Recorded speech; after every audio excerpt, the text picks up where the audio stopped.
Hello, আসসালামু আলাইকুম। আজকে নিয়ে আসছি এই মজাদার আচারি মিষ্টি কুমড়া। তো এখানে আমি নিয়েছি মিষ্টি কুমড়া, কেটে নিয়েছি। দেখেন এগুলা সবগুলাকে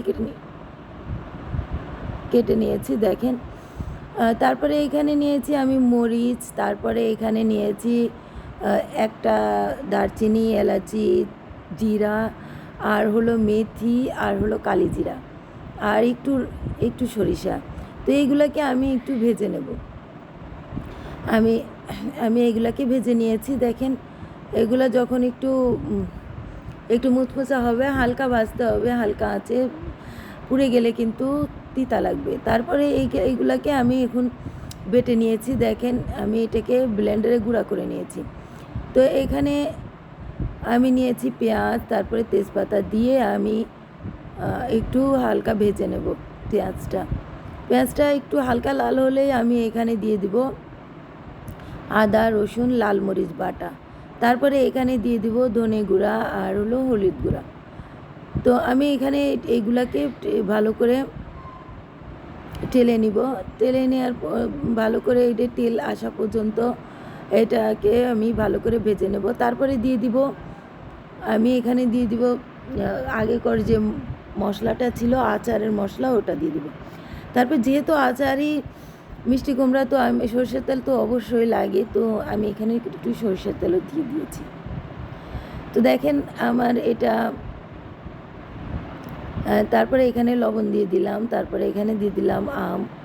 আমি জিরা গুঁড়া দিয়ে দিয়েছিলাম। তারপরে এখানে আম দিয়ে দিয়েছি।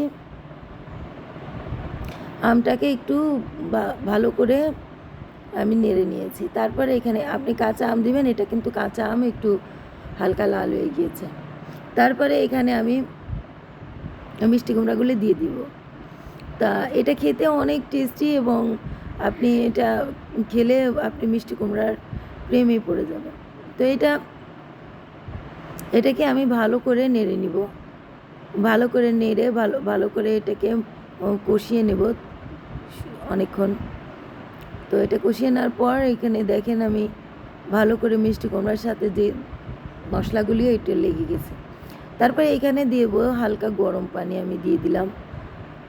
আমি এটা আপনি হালকা গরম পানি দিয়ে দিবেন, মিষ্টি কুমড়া এমনিতেই সেদ্ধ হয়ে যায়। তারপরে এখানে আমি একটু নেড়ে নেব। তারপরে এখানে আমি এটাকে ঢেকে দিব। ঢেকে আমি দেখেন এই মিষ্টি কুমড়াটা হালকা একটু সিদ্ধ হয়েছে, পুরো সিদ্ধ হয়নি। আমি আবার নেড়ে দিব।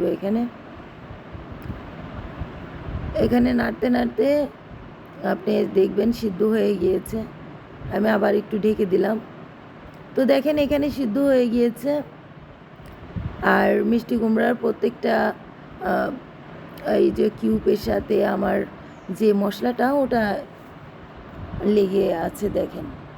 তো আমার এখানে মিষ্টি কুমড়াটা আর একটু দমে রেখে দেব।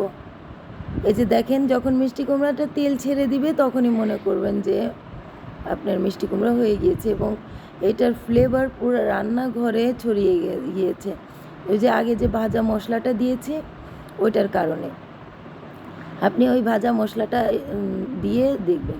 তারপরে এখানে দিয়েছি আমি গরম মশলার একটু গুঁড়া। এই মিষ্টি কুমড়াটা আপনি গরম ভাতের সাথে যদি খান তাহলে মনে করেন আপনি পুরো আর কিছুই লাগবে না।